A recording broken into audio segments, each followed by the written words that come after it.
have one new message. Translating.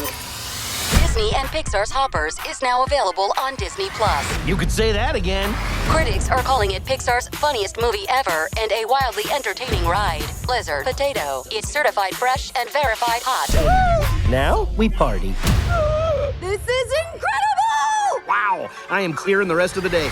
Disney and Pixar's Hoppers, now available on Disney+. Rated PG. This episode is brought to you by Google Chrome. You think you know a browser, but Gemini and Chrome? That's new. It can help you with practically anything on the web, like restoring a vintage motorcycle from a 50-page restoration blog, or finally break down that long article you've had open for weeks. Gemini and Chrome is here for it. Ready to make anything online make sense? There's no place like Chrome. Check responses, setup required, compatibility and availability varies, 18+.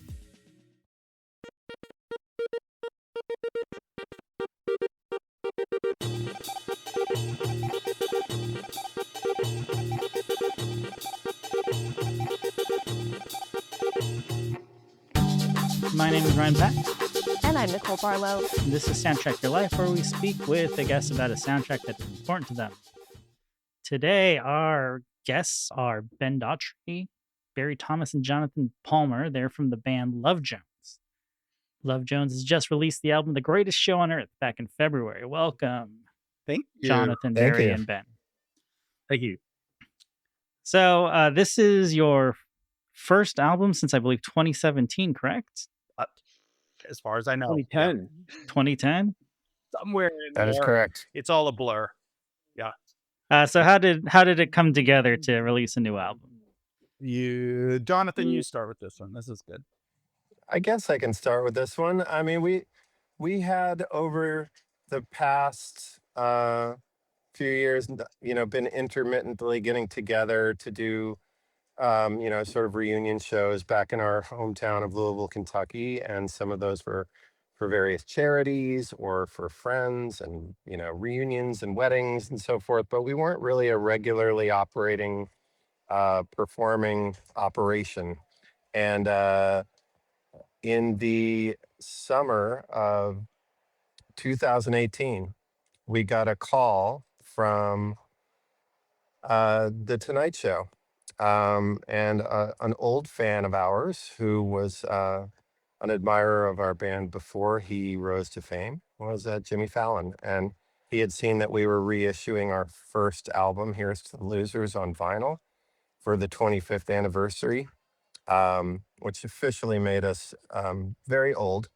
And he and his show booker, Julie Gorovich, had reached out to ask if we wanted to be on the show at some point, which was a complete shock to us and a delight. And we started preparing to put a presentation together to be on the show. And that happened a few months later, as it turned out, in January of 2019.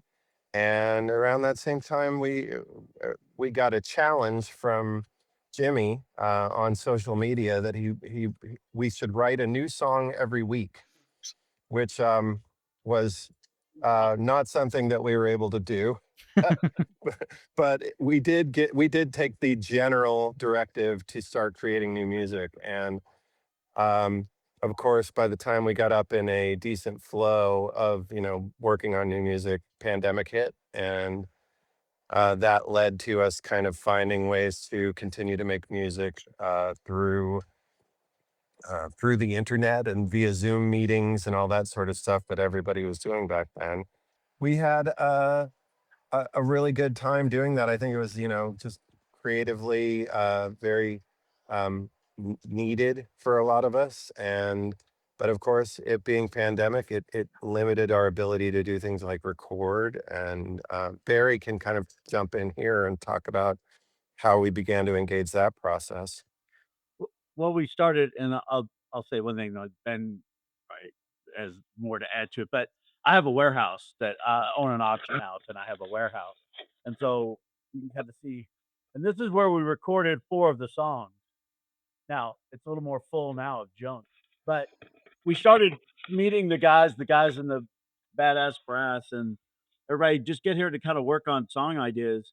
And we had, because Jonathan wasn't here, we had all this time to kind of really get get in depth with the music like we'd never done before. So songs really would move around a lot, and change a lot with each practice. And we tried to record a couple times, it never really worked, but the song just kind of get good better. We got Jonathan in on a Zoom, and he would help write lyrics. Jonathan and Ben write, I would say, all the lyrics, almost all.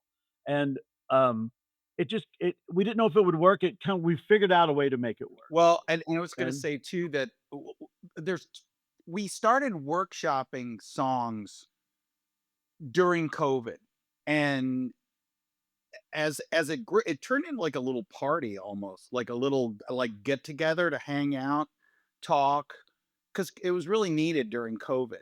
So it was fun to actually because the warehouse was so big, we didn't have to worry about germs as much either, and the doors could be open and people could come in, and it was really nice. Like Jonathan said, it was kind of a needed reprieve. And so all these sort of events collided to bring us towards not only the Tonight Show, but creating a new album and reigniting sort of the brotherhood of the band. The band never stopped existing.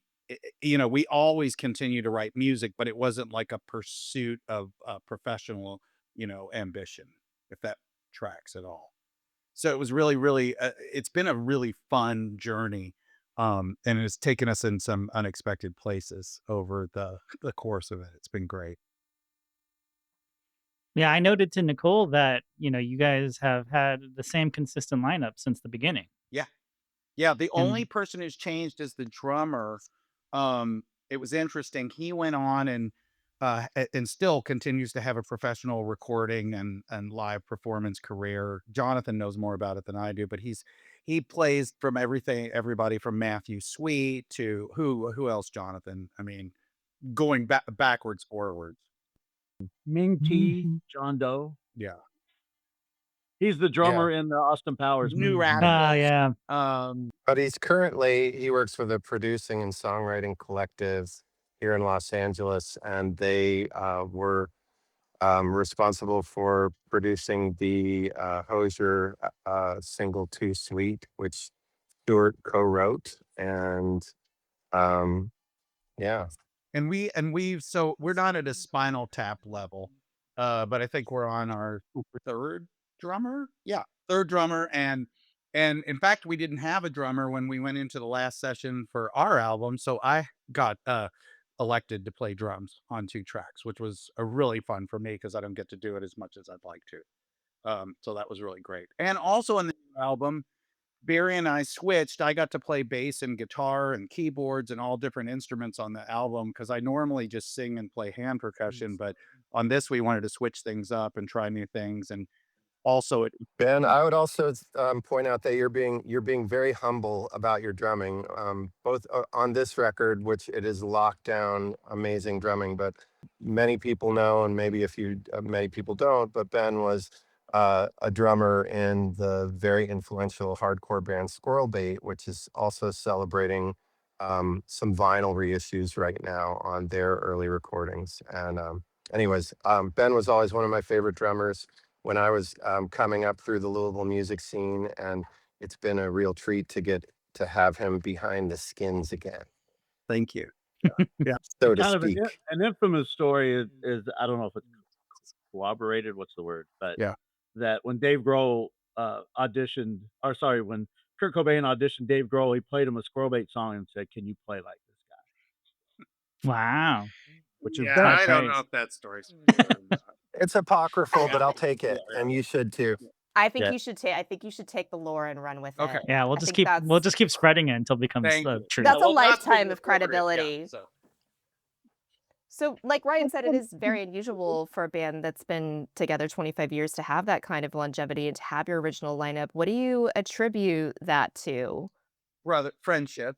The band was started. It was cool because we started the band out of a shared love of all the music we weren't hearing at the time. The band, I came out of punk rock, hardcore, rock and roll, and we didn't want to play rock and roll. We wanted to play bossa nova and jazz and R&B and soul. We didn't want to be tied down by anything. And so we started playing the music that we wanted to listen to. We also were super into like Take Five and the Mills Brothers and all these different things, the Beach Boys, the Four Freshmen. We wanted to sing in harmony. Jonathan is a gifted harmony singer. And so we're like, well, how can we all hang out as friends and have a band?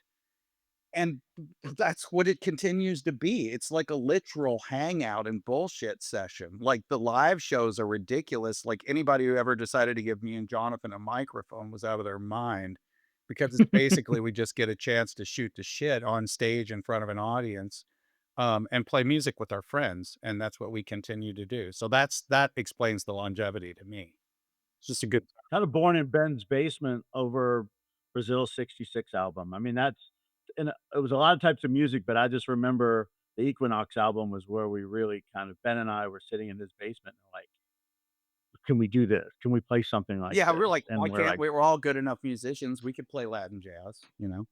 And we listened to a lot of classic soul records Yeah. like Philly Soul and Motown and Detroit and you know, and above all, I think unifying it in terms of just at least an aesthetic and a feel was this love for like anything that was like kind of loungy and Vegasy. Yeah. And that's Yeah. what kind of led us to embrace that aesthetic of like matching suits and loud colors. And we were already very just naturally in the cocktail culture as consumers.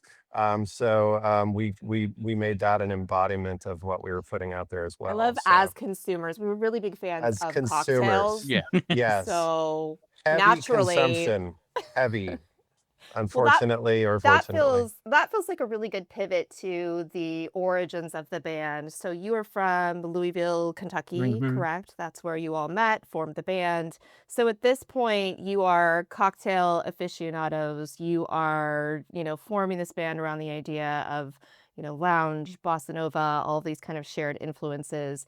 And then a lot of that starts to get revived and you move to LA. Can you kind of describe what that period of time was like and when that move happened? if I could say one Yeah. thing, the Yeah. the Louisville music scene really was uh, inspirational in that if you'd go see a band that you thought was great, and you would start a band, but it would be nothing like the other band. So Louisville had all these amazing bands, Slint and Squirrelbait Yeah. and Palace Rodan, Yeah. Brothers, like and it's a yeah, really Yes. Alice fertile time. Brothers, but nobody sounded like anybody else. So there wasn't a Louisville sound like the other towns. And so those guys would all see us, and it was very accepting of what we did. Even playing with rock bands, or we played with hippie band. We played with everybody, and it always seemed to kind of work. A Cure, like one of our early things was a Cure tribute band. You know, We were the cool thing was we were embraced quickly by the Louisville. I'll see if I can do this as quickly as possible. We were embraced by the Louisville music scene.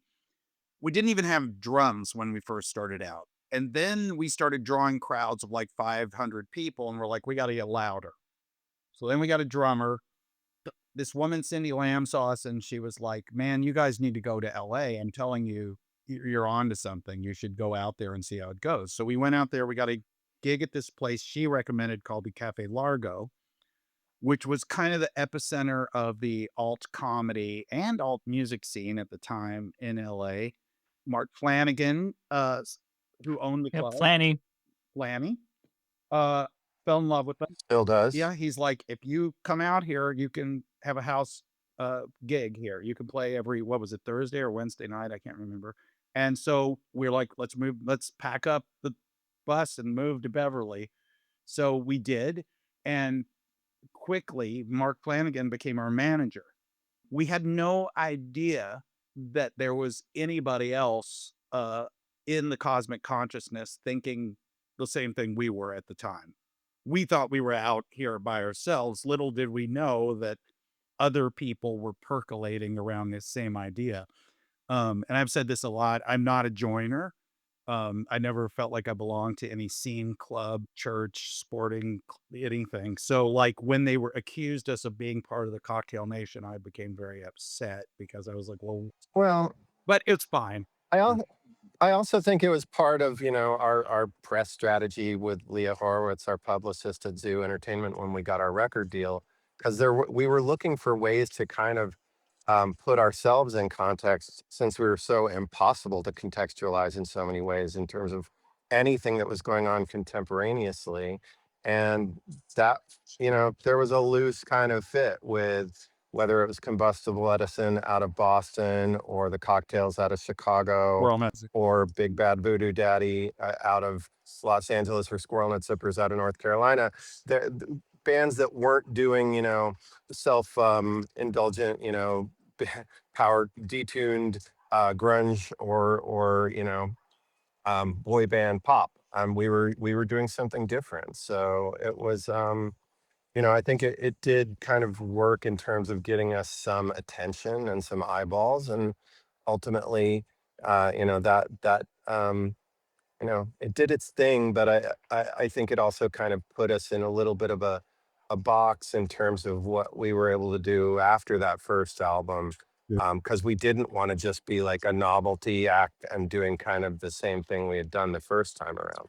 So the second record is much more of a Departure. like AM gold kind of, almost yacht rock meets like classic soul kind of record, whereas the first album is very much more this like 60s kind of lounge sensibility. But it's all very eclectic. It's not and I think that is sort of what the lounge aesthetic is. It does go from like exotica like Ema Sumac and Martin Denny to swing music to crooners like Dean Martin and Tony Bennett. So it's like it's all those things, which is we like to be all those things, and maybe that limited our commercial prospects, but so be it. Yeah.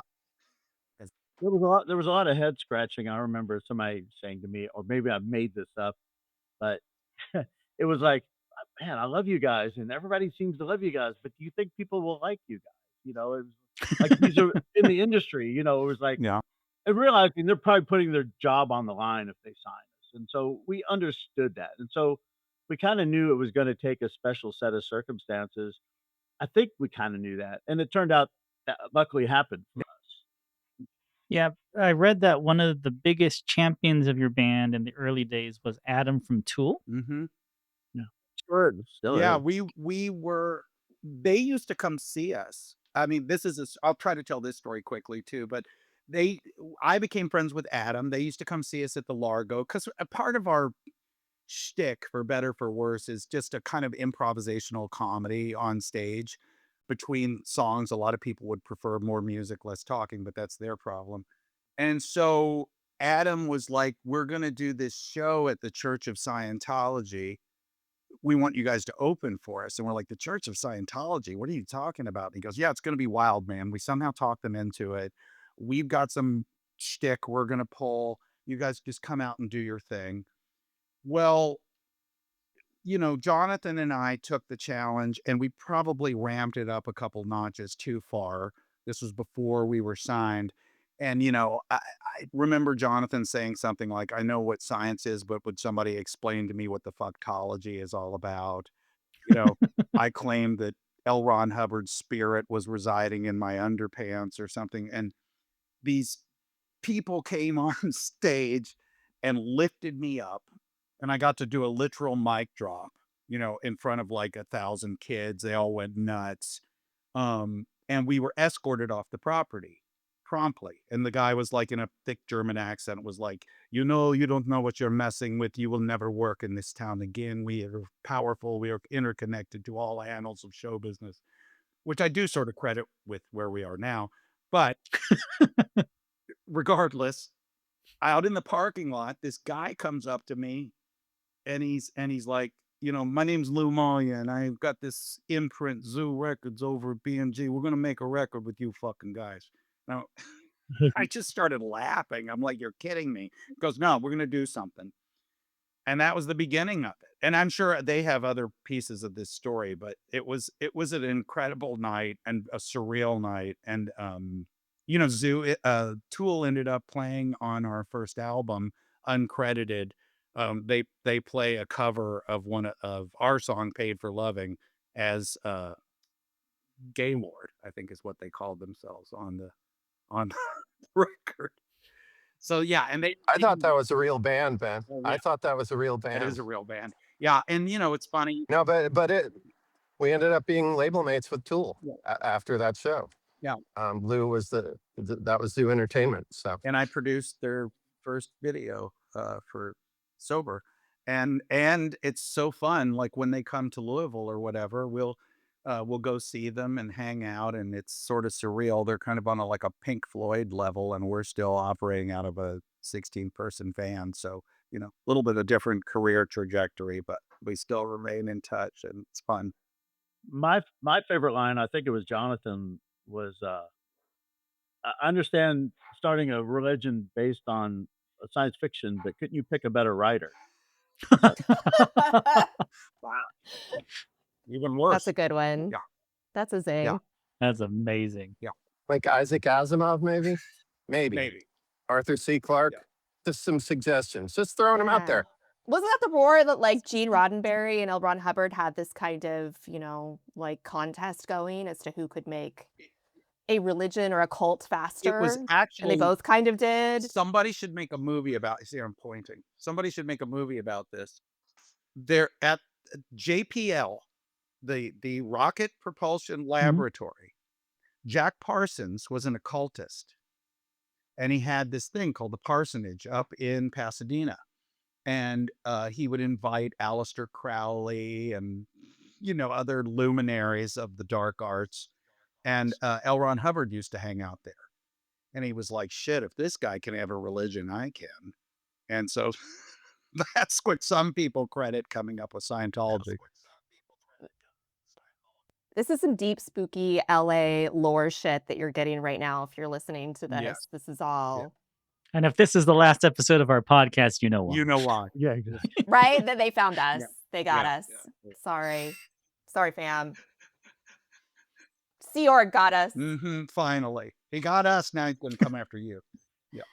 Well, speaking of LA lore, I think this is also a good place to talk again. Your early career is booming, and for whether you want it or not, you're part of this kind of Cocktail Nation wave. And Swingers happens for you, and you have this song that is in Swingers on the Swingers soundtrack. Tell us about how that came to be. Let me tell my quickie version, then I want them to tell the truth. I want to share something that really caught my attention as a parent. I've learned that myopia, nearsightedness, is becoming much more common in kids, and it's not something you want to ignore. If it goes unchecked, it can have an impact that goes way beyond schoolwork.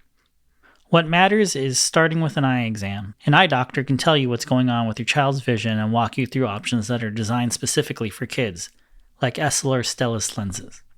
I like that Stellus lenses are made for children and fit right into everyday life. They look like regular glasses, but they're part of a more thoughtful approach to managing myopia. If you're a parent and you've been meaning to book an eye exam, this is your sign. Visit Essilor.com to learn more about Stellus lenses and to find an Essilor expert eye care professional near you. That's ESSILOR.com. What I remember about it is our manager managed, Brian Lutz managed Favreau and Vince Vaughn. And he was like, "They're going to make this movie. You guys should be in it." And we didn't really know them. I think we'd run into them, but he gave us a script. I read the script in the van while we were on tour. I'm like, "This script is a piece of shit." I threw it out the window. I was like, and they were like, "Well, let me read it at least." I'm like, "You don't need to read this garbage. It's not worth reading. It's terrible." Right? None of it's coming across on the page. To me, at least. I'm only speaking for myself, not for these guys, because I'm an idiot. So we got, we're playing at Doug Weston's Troubadour a little while later. Favreau, Vince Vaughn are there at the bar. They're like, "So I heard you're going to be in our movie, man." And I'm like, "No, we're not going to be in your movie." And they're all like, "Ha ha ha." And I'm like, "No, seriously, we're not going to be in the movie." And that was the end of it for me, and hugest regret of my life, because Big Bad Voodoo Daddy is playing the Super Bowl the year after the movie's playing. And anyway, that's my memory. Well, and we weren't there for any of this decision making that was going on in Ben's head either. So that's the other fine point we should bring up. And but I think we also, the practical aspect of this is, they were floating some ideas, I think, of people to be on stage and on camera in the derby scenes in the film. And I think we were part of that sort of, maybe it's Love Jones, maybe it's something else. But we had, during the actual shoot days, we had booked I think it was a 6-week tour of North America. It was 6 or 7 weeks, and we were getting tour support from the label. We had done promo. We had a lot going on around this cycle of it was towards the tail end of the promotional cycle of our first album.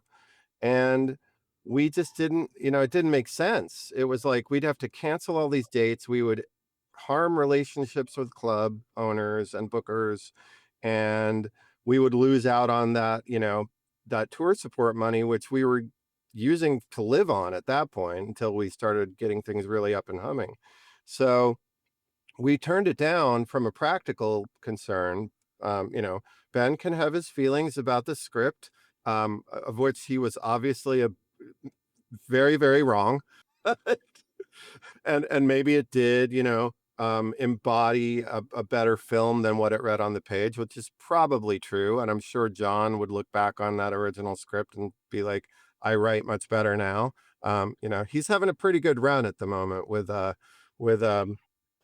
Yeah, I don't think we can offend Favreau. I think it's fine. He's also He's the all right. nicest guy, and to his and Doug Lyman's and music supervisor Julianne Jordan's credit, they found a really great spot for us in the film to sync a song of ours, which, and it's on the soundtrack, which is a gold certified record. So we've got like gold record plaques, which other than that, we wouldn't have gotten that. And it's been a nice piece of not business, but culture for us to be part of. And it's something that we're really proud of. And, I showed the film to my teenage son, a couple of years ago, and he flipped out on it. And it was just such a, lovely thing to share that. And, and it holds up, actually, kind of surprisingly, actually, because a lot of things from that period do not, as we know. And it feels,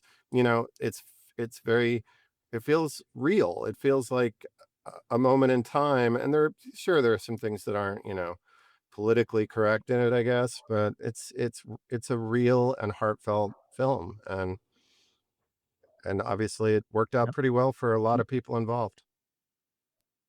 I have a good story. Jonathan and I went to go see AC/DC at the Forum, and we went down. Well, I was working like with the label at the time, because I do sync work, and I was at Columbia Records at the time as an executive. So, but go ahead, Ben. And we went down to the inter sanctum underneath the stadium after the show, and Favreau was down there, and it had been years, and he comes over to me and Jonathan. He goes, "Man, how are you guys doing?" And I was like, "Well, apparently not as good as you." Super fun to see him, though. Those are all great stories, and I'll tell you the truth. Okay. What happened. So I was kind of involved, actually, from one of the first drafts of the script. Our manager, Brian Lutz, was Vince Vaughn's manager and best friend, and he's like, "Hey, we're going to make this movie. You should be the music supervisor on it." And I got the script, started working it, and when the original script had all Frank Sinatra music in it, which I knew they weren't going to be able to do. So I put together a mixtape of bossa nova and jazz and Ramsey Lewis and soul and all this other stuff. And I met with John at his apartment, which is not the apartment in the movie, but in that building. And I gave it to him, and we talked about it a lot. And he wanted me to be the music supervisor on it.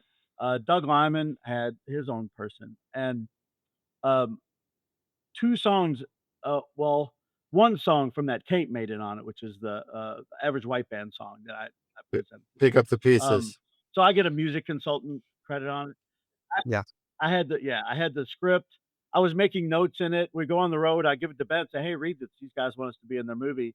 Ben reads like 4 pages and literally throws it out, rolls down the window and throws it out the window. So we have to stop and get it. It has all my notes in it. Get back to LA. I go through the script, and like the last 15 pages are missing. I found out they were using it to write set lists on the tour. Oh, They're using the no. script to write set lists on the tour. I think Chris or somebody told me that. That's Maybe fun. John. Heartbreaking. But the weird thing is, and the problem is the timeline. So that tour that Jonathan said, that was the tour for our second album. So our second album came out in It was uh, October of '96, and that's when they were filming Swingers. Not even when it came out. That's when they were filming Swingers, and that's why we couldn't be in it. We had that tour. They want us to play in a lava lounge. They want us to play in a lava lounge setting, which they never even. They'd end up doing 3 clubs or whatever, which we probably couldn't have fit in. But I went to a table where I'd thought the same thing about the script because I'd actually hung out with those guys more. And it was John and Vince and then Brian and then Peter Billingsley was one of those guys that would just go out Sean all the time and Rosigliano. almost get in fights and stuff. And they talk Sean Rosigliano, they Yeah. talk like that. And I remember reading in the script, I'm like, the babies and the money. I'm like, oh God, this is awful. But then I got to go to a table read of them sitting around and reading it, and that's when I realized, oh, okay, this works. We went to that. And so I had all that benefit over everybody We went to else. that Super Bowl party before they started filming as well, and it was like they were exactly like that. They, like even down to like, Vinny at one point was like, "Oh, we've got the new like, John Madden football. You on Sega. You got to sit down. I'm going to show you some of these." Like I played the video games with him, and like we see the movie a few months later. I'm like, "Oh, that's the same guy. He's like barely acting in that film." That's good to have that Yes. confirmed, actually. Yeah, I made the joke to Nicole that Vince Vaughn's been playing the same character for 30 years. He's got some wrinkles and nuances, literally and figuratively at this point. Some pretty fun stuff he's done lately. I didn't see him much after that came out, but I liked him better when he wanted to be famous so bad. I think he was a better person to be around when he was famous than when he wasn't because he really liked to draw attention to himself. So you go into a bar and he was the big tall guy and loudmouth and stuff, and I'm just like, oh. But yeah, he is that guy. Well, I mean, Cary he is that Grant, guy. he did okay by playing himself in every role. I think it's Yeah, isn't that just Or a called being a character movie actor. star? Yeah, I think there's an yeah, acceptability, you don't need to disappear into a role. Not everybody is Steve Buscemi. exactly. But this is coming from, someone whose favorite film is Wedding Crashers. So Yeah. I can't be mad Yeah. at Vince Vaughn. No, That's a he's good one. funny as hell. And I think that was the thing about that script. To me personally, I already had this grudge against the Cocktail Nation. I didn't want to be labeled. And then when I read it, the irony didn't come across to me.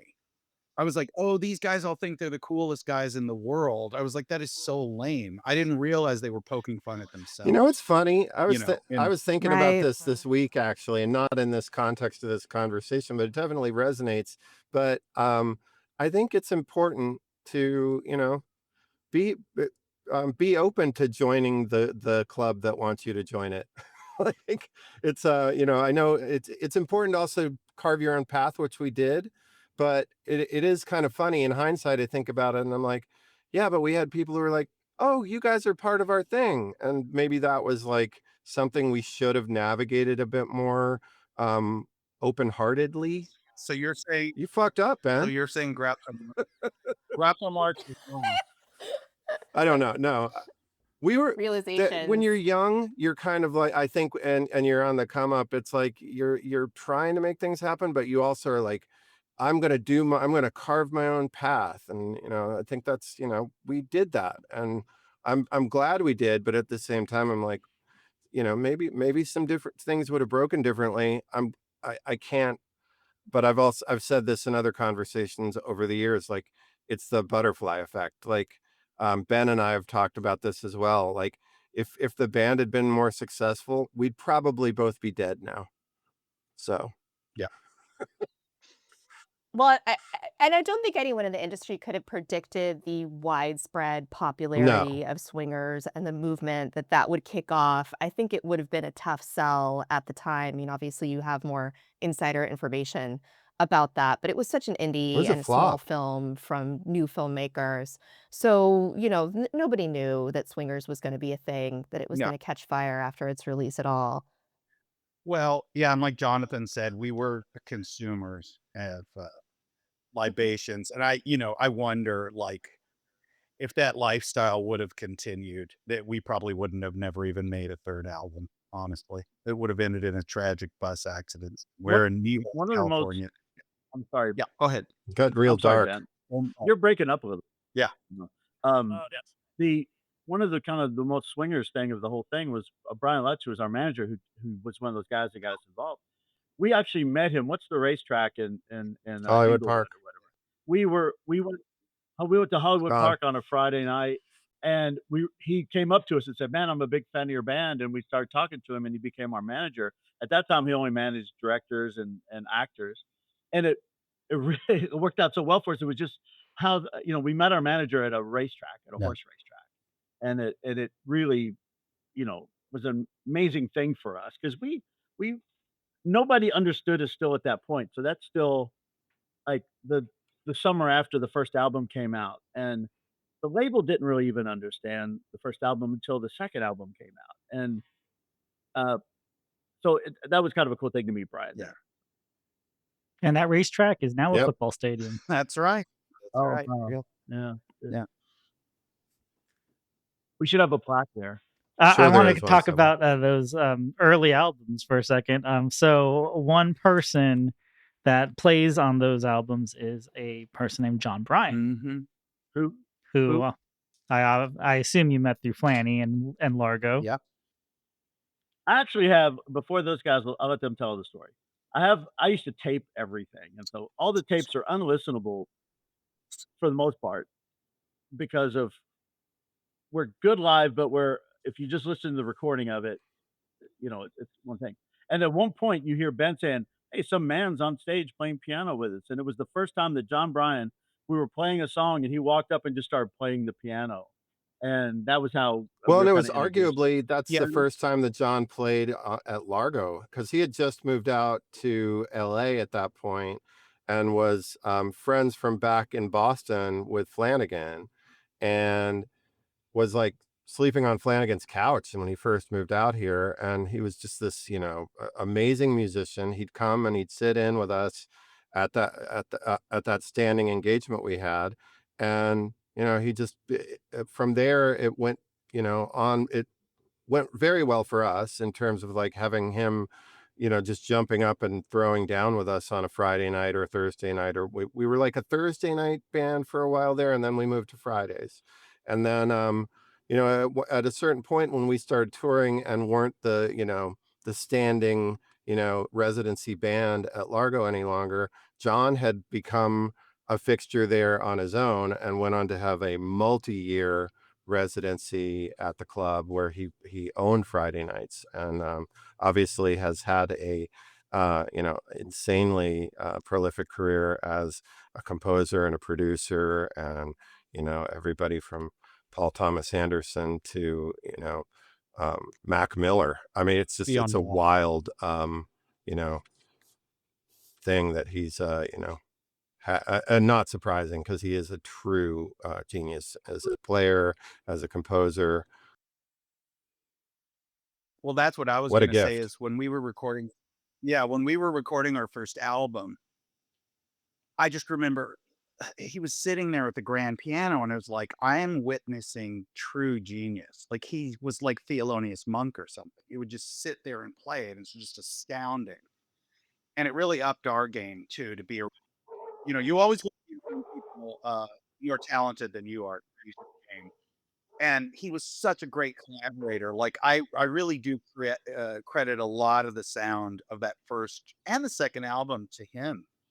We needed a collaborator who could feel what we were doing and elevate it and turn it into little soundscapes. He had anything from a miniature Casio to like he was like Rick Wakeman from Yes. He'd be surrounded by like 20 keyboards, and just poking around on all of them. He had to have them all hooked up and he would just improvise a lot of stuff. It was great because a lot of it's tracked live. And the great thing was we had approached him initially after having him play with us for so many shows at Largo. We were like, would you produce our first album? He had just done, Amy Mann's solo debut album and I think was working on her second solo album at the time. And he was like, I don't think you guys want that relationship with me. He's like, I want to keep our relationship more in the playing relationship. And he's like, but what? And we were like, really? Because we'll give you money and we'll give you points and, it'll be a big success. And he's like, well, And what we arrived at, he was like, you know what I want to do? He's like, I want you to lock out like a day or two for me at the studio, and I'll come in and I'll just bring the whole, candy store in with me, and I'll play on whatever you want me to play on. And he literally he plays keyboards on every track on that first album, and I think on the second as well. Because when we did the second Almost album, every track yeah, on the on the second album, he was like, you guys want me to do it again? And we were like, yeah. And he was like, just make sure you got like a case of, English beer, and the whole day just for me. And I think it was just a Yeah. day that he did both those in each case, actually. So I can't remember. Yeah. Oh, Super fun. Only track he's not on is "Paid for Lovin'." I remember him right, saying, that's "It doesn't right. need me." Yeah. So "Paid for Lovin'," the song from Swingers, does not feature John Bryan. Our highest There you go. awareness song. But maybe we should do a Yeah. remix and get John to play well, he on it. was Yeah, right. yeah.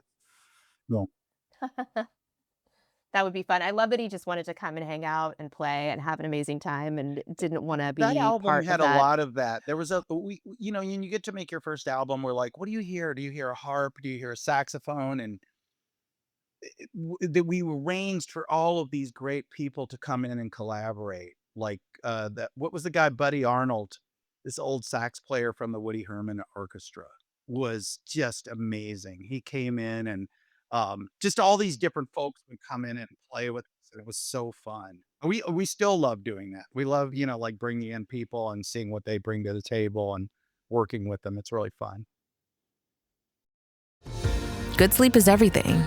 That's why Ollie's Science Back Support is made with a blend of melatonin and L-theanine for both kiddos and grown-ups.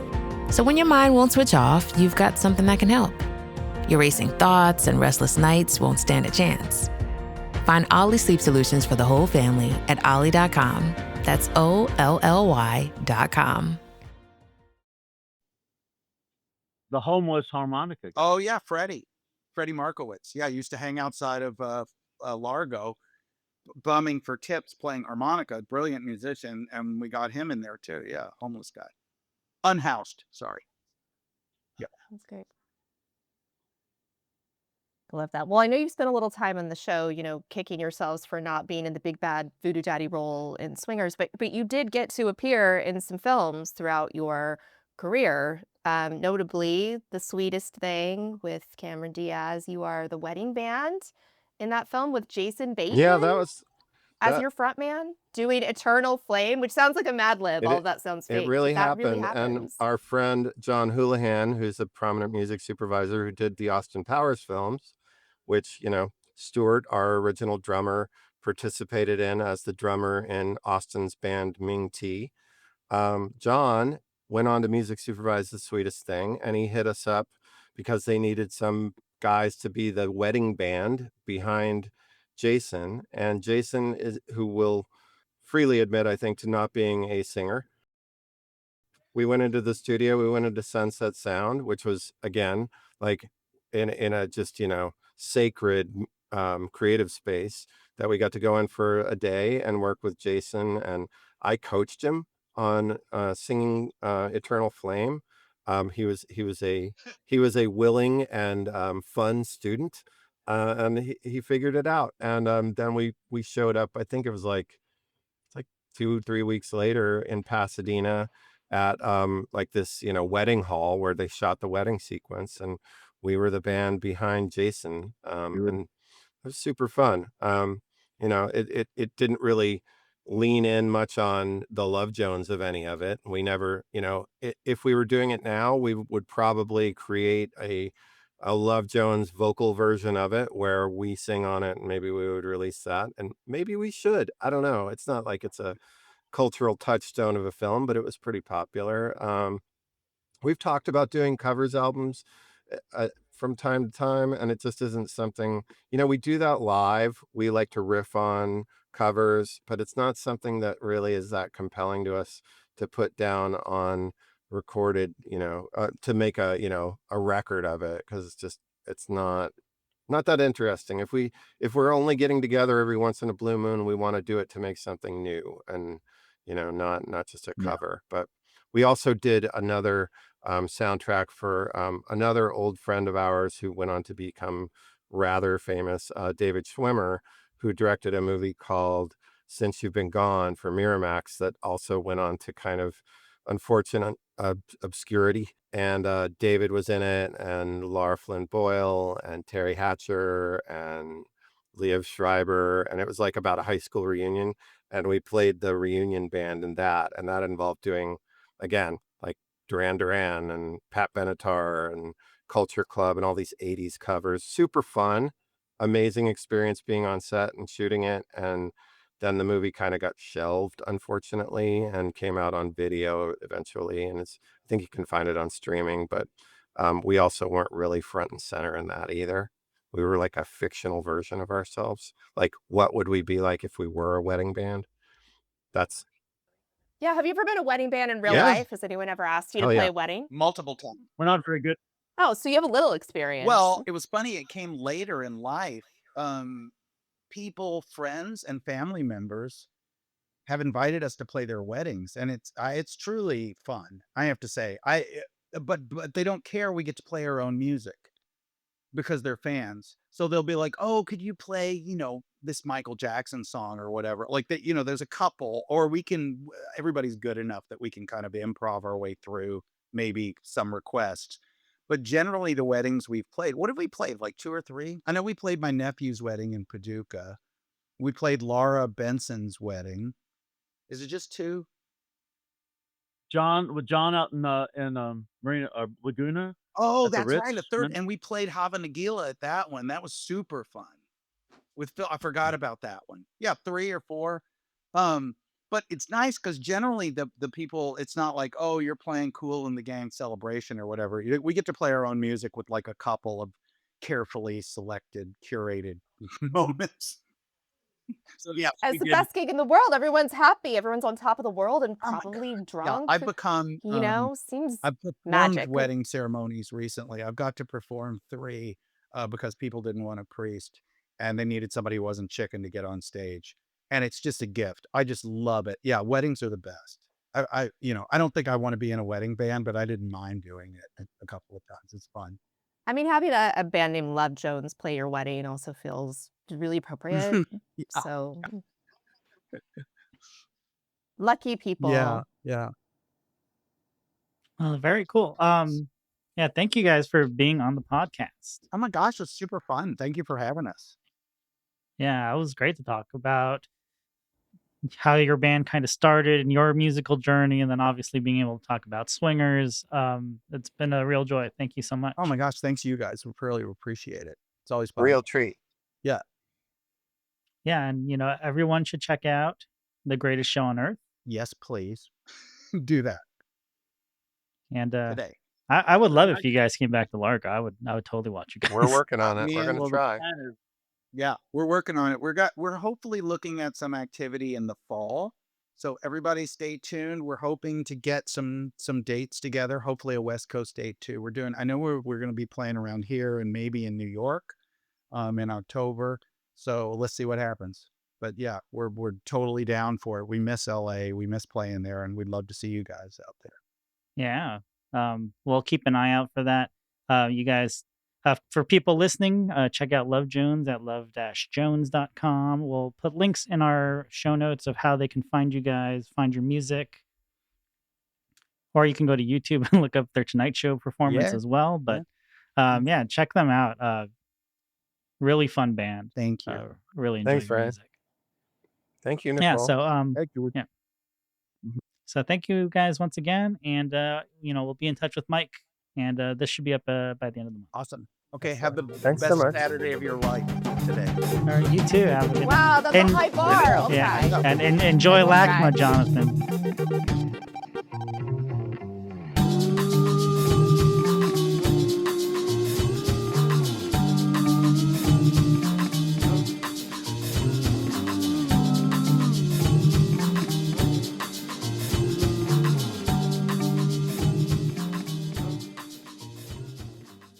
Ryan Reynolds here from Mint Mobile. I don't know if you knew this, but anyone can get the same premium wireless for $15 a month plan that I've been enjoying. It's not just for celebrities, so do like I did and have one of your assistants switch you to Mint Mobile today. I'm told it's super easy to do at mintmobile.com/switch. Upfront payment of $45 for 3-month plan, equivalent to $15 per month required. Intro rate first 3 months only, then full price plan options available. Taxes and fees extra. See full terms at mintmobile.com. Athletic Brewing Company crafts award-winning non-alcoholic beers for those who want to be part of every round. With over 185 flavor awards, they're exceptional NA beers that fit your lifestyle and any social occasion. Summer's full of good times, and Athletic fits right in. Go to athleticbrewing.com to have brews delivered to your door, or find them at a bar, restaurant, or store near you. Near beer. Athletic Brewing Company, fit for all times.